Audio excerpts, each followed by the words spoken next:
Yeah, hi, my name is Mohammed. I'm an addict. I'm gonna time myself for 30 minutes. Thank you, everybody, for being here. Thank you, guys, for your service. Thank you, Tony, for asking me to speak. I'm very grateful to have you as my sponsor, Tony. I love you, bro. So I'm just gonna take a few seconds to pray for the still suffering addicts and do the serenity prayer. So I use that to to get into the zone. And because I'm a bit nervous, so I'm gonna take a moment and then the serenity prayer. God, grant me the serenity to accept the things I can't change, the courage to change the things I can, and the wisdom to know the difference. So, yeah, thank you again for having me. My name is Mohammed. I'm 33 years old. I've been clean since 2010. I'm from Oman. I'm going to start talking a bit about myself, and then I'm going to mention our fellowship's journey.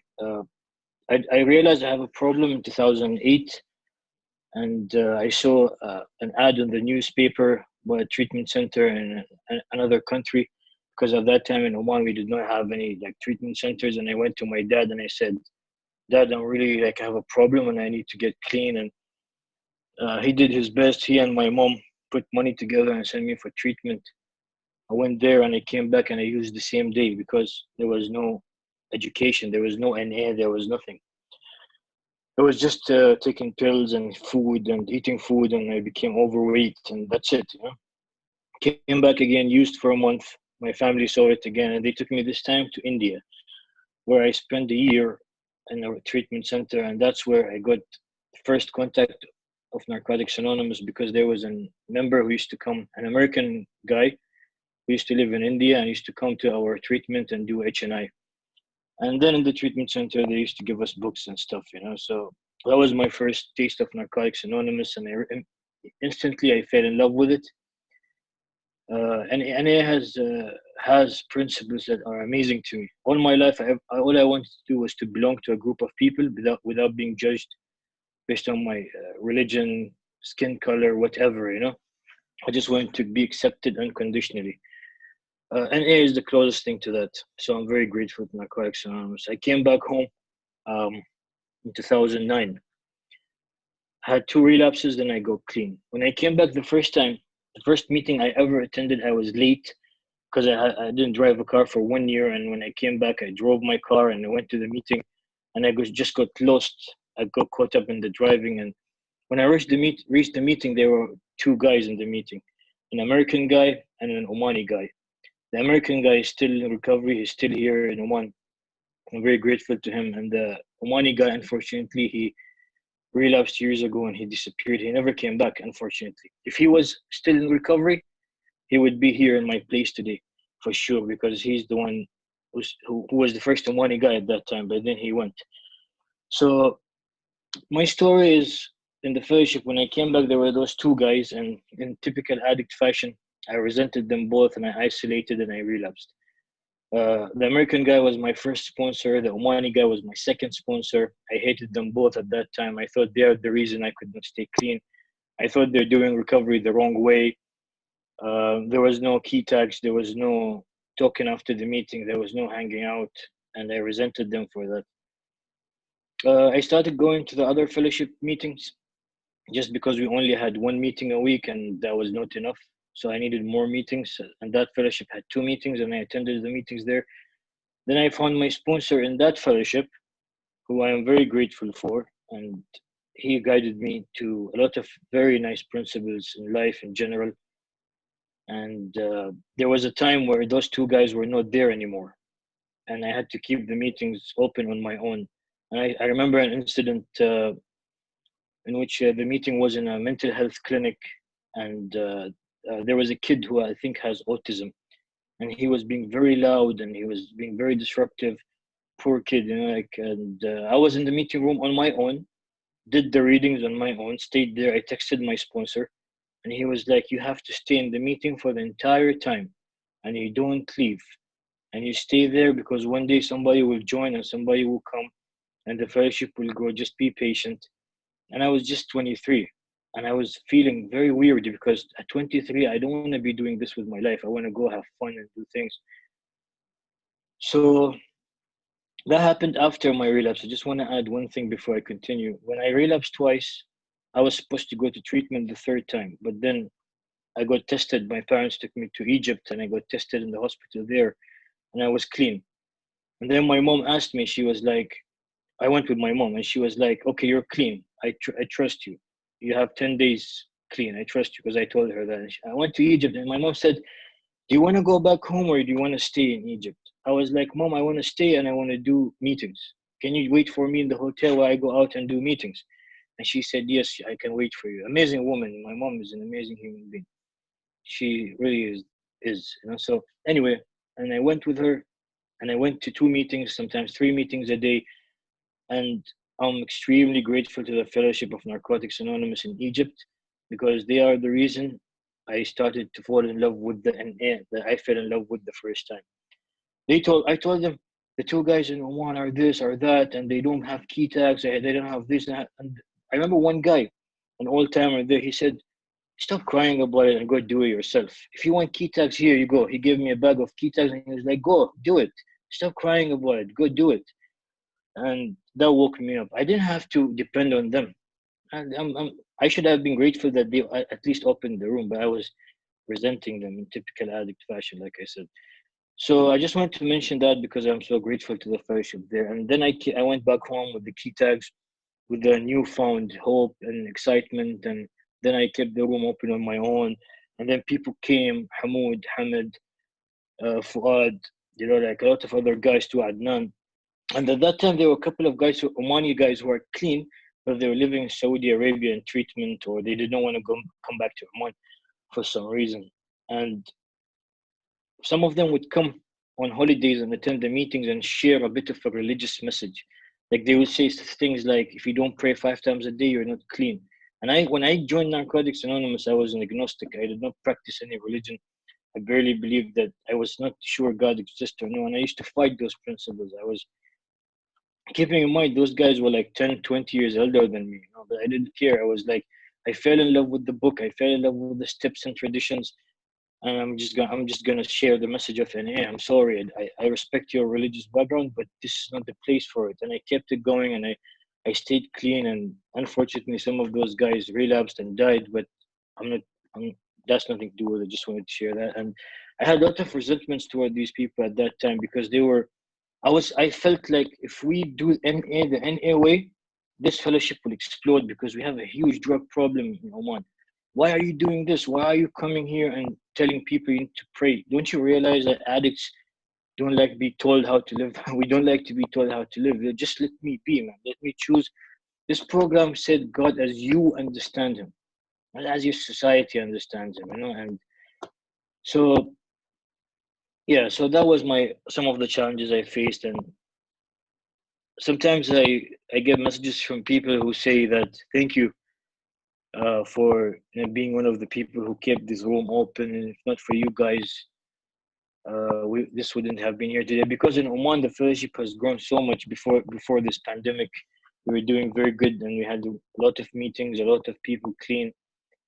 We went from 3 to 2 to 1 to being at one point we had 500 members plus. It's very hard to keep count, but in the last 10 years, 11 years, that's been our story. And we have women meetings. We had meetings in Oman. Geographically is huge, so we had in some areas we had meetings. Sometimes it dies out first because guys relapse and stuff. So if I look back at that time, I would say what for me personally, what kept me sane was I always connected to the fellowship in America through Facebook. And it's funny enough how I don't use Facebook anymore, but that was like my go-to tool when in early recovery, when I used to have isolation and I thought nobody understands and nobody was reaching out to me. Like a lot of countries like nearby, they knew it was me and a few guys, but they never reached out. Some guys did from Bahrain, for example. Very grateful to them, they did. So the fellowship in America through Facebook was one of my biggest sources of strength. Very grateful to the fellowship in America as well. And I always had a sponsor. My current sponsor is American. I've never been to America before, but I know a lot about it. Even my sponsor tells me like, damn, sometimes you know things more than average American. I just fell in love with it. even when I was using.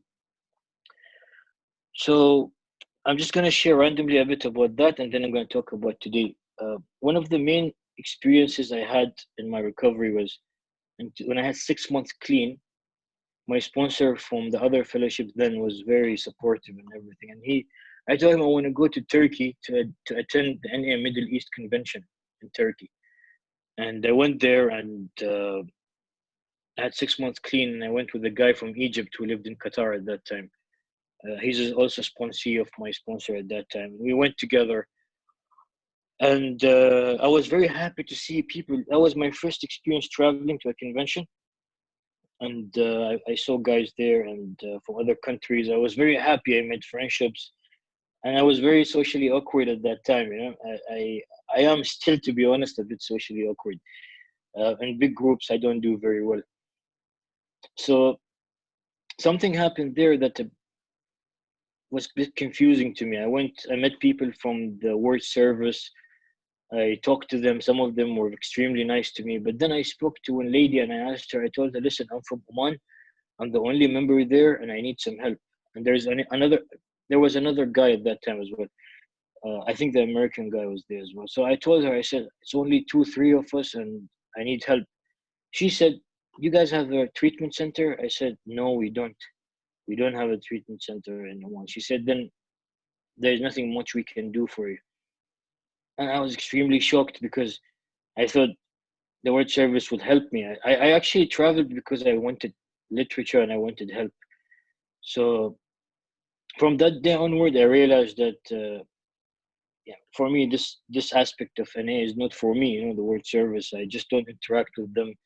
I don't have any experience with them from that day onward. I just focused my complete energy and on Narcotics Anonymous, the newcomer, the fifth edition, and working my own steps. And till today, I think one of the other reasons that I love NA so much is because in Oman, people in the fellowship love me so much, and I'm very grateful for that. I've never been loved this much by anyone, to be honest. It's a new experience for me. I feel very humbled sometimes.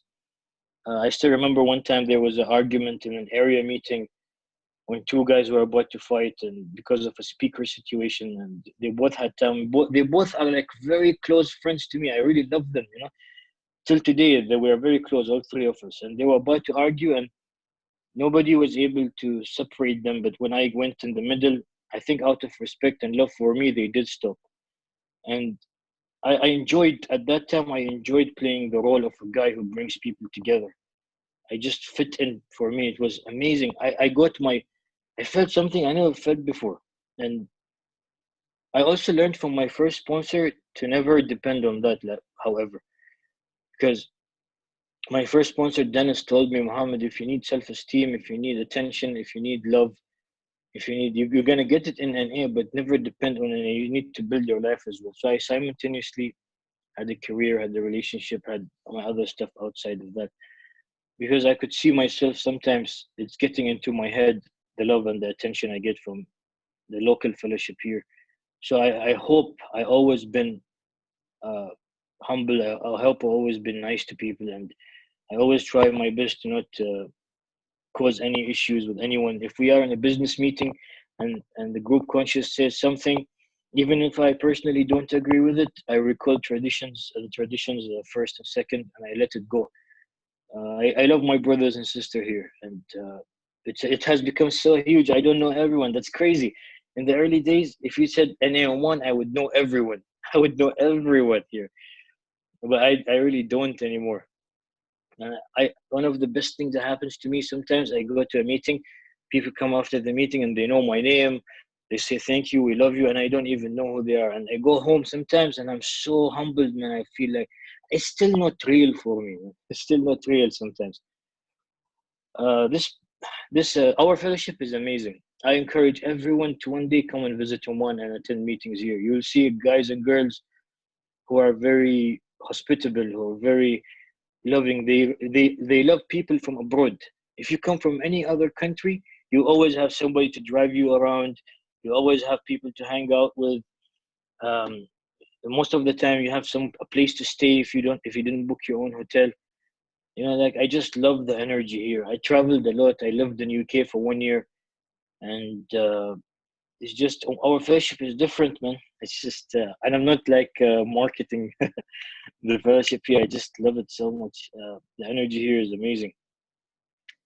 Yeah, so I guess pretty much that's about the fellowship, and I'm trying to think about things that I didn't want to prepare. I just prayed and I said I'll share my story, and some of the worst times I ever faced in recovery, when we were still three, four, five, six, seven, 8 members, and people will come to a business meeting and will say, try to dictate things on the rest of us. They will say like, in Saudi Arabia they do the things like this, so we have to do the same. And I would be like, but that's not what NA says. NA says group conscious, not what Saudi fellowship says. Group conscious is group conscious. So that's one of the main challenges. Another challenge I faced was when somebody resented me so much they would go to meetings and talk shit about me, and I would never do the same because I respected the rooms. If I had an issue with someone, I would go speak to them individually, but I would never go in a meeting and say somebody did this, somebody did that. And I freaking love the rooms, man. It's sacred to me. It's sacred. The rooms of Narcotics Anonymous for me is sacred. I'm not a very religious person, but I like to think I have a little bit of spirituality. So I feel this bit of spirituality when I am in those rooms, in our rooms. So that's why I say it's sacred to me, and I will never do something like that, in my opinion. Hopefully, God willing, I will never do that. I try my best to respect you guys, respect the meetings one day at a time. Another experience I had was, um, I never like dated a woman in recovery, because my first sponsor Dennis was like, he would sit me down and he would say, listen, I will tell you stuff that will save you a lot of pain. He said, never offer advice if nobody asks you. Okay, if somebody said they don't work the steps and they're clean 10 years, you don't say nothing, you mind your business. And then he said, please never date in recovery. I don't know why he told me that, because I remember one time, one of the few times I saw a woman in an air and I was like, oh wow, she's amazing. And I texted my sponsor in the meeting. I know I'm not supposed to use my phone, but I really wanted to focus on the meeting. And I texted my sponsor and he said, I told him, listen, I'm in a meeting and this young lady came in and I can't focus. She's so attractive. And he was like, uh, you're not going to do that. You're there because there are people who are dying on the streets. You're there to keep the room open, to spread the message of Narcotics Anonymous. And I hated him so much at that time because he said things that brought me back to sanity. But then later, like, I just realized that it's fine. It's just my sponsor was just worried about me hurting someone who deserves a chance to stay clean, to get clean and stay clean. But it's just my story. I don't know. I've never dated Narcotics Anonymous, and yeah, so I've never been away from the fellowship for a long time. I just the only time I went away in this 10 years plus was in 2015. I had 2 3 months away, but I was still in contact with the guys, and the reason I did that was because I have made a woman my higher power, and when she left me, I went back to NA crawling, like, and nobody said to me, "Don't come back." You abandoned us, so now you're not welcome. When I came in, they just said, we knew it. It's a matter of time. You cannot survive without narcotics elements, and that's why I love the guys and girls here, man. They're just so welcoming. I mean, everywhere, but they have here. So, um, and today I try to keep NA at the center of my life. I really try my best to do that, guys. It's extremely challenging. My career has grown. Um, I have a career in mental health. It has grown. Thank God for that. I have a relationship. I have responsibilities. I do a lot of volunteer work. I'm very passionate about women rights, children rights, just human rights in general. It's really crazy here in the Middle East in some aspects. Um, I'm not gonna get into that, but I'm just gonna tell you that I'm passionate about these things. And this program and you guys are the reason where I got everything that I have today, and my higher power as well. So I don't think I'll ever be away from here. It's just insane. So anyway, I tried to keep the program at the center of my life, and I will share one incident with you that happened with my current relationship. My current relationship is been like I've been dating for 10 months now, and my girlfriend, she's not in recovery. Obviously, she said she did not understand why do I need meetings. She told me, don't you you're 10 years clean, do you need help? Do you still need people? Can't you just do it on your own? And I was like, you would never understand. But I will explain to you. I told her I'll explain to you in time. So one day we had a fight, and she was like, "What's wrong with you?" I said, "I haven't been to a meeting in 2 weeks." And she was like, "So if you go to meetings, you will be better. Like you will not be like this." I'll be like, "Most likely, yeah." And she was like, "Okay, then, okay, you should go to meetings then." And slowly in time, I explained to her about 12 steps. She fell in love with the 12 steps. Our 12 steps are just sexy, man. It's just if you have a spiritual vibe into you, you will love the 12 steps, even if you're not an addict. There's just something about them. They are put in a way that is attractive to everyone. And she fell in love with it, and she said that she's gonna design something for me that I can, like a wallpaper I stick in my room. So a bit random my share today. I'm sorry, I've not been feeling well, a bit sick. But I did not want to not do this. Um, I just try to share anything that comes into my head about my recovery, our fellowship. I'm just gonna finish with a quick recap on fellowship of Narcotics Anonymous in Oman. When I came in, it was just three. Then it was two. It was one. One day I woke up and it was hundreds. And it's because of higher power. It's because of you guys. It's because of the local fellowship here, guys and girls who are dedicated, who want this work. I like to believe that I had some part of it, some influence, impact. Even if it was 5%, I'm very proud of my time. I'm very, very, very happy. I'm very content with myself.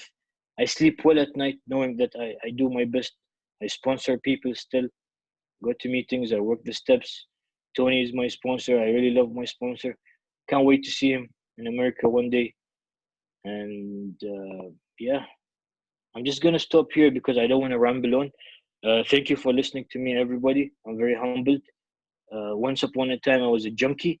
Like nobody would listen to me. Today, I'm here talking to people from all over the world who love me and care for me. And even if I don't know you, I'm sure that you have your best interest to have for me. Thank you. I'll leave the rest of the time for any questions or anything else for you guys.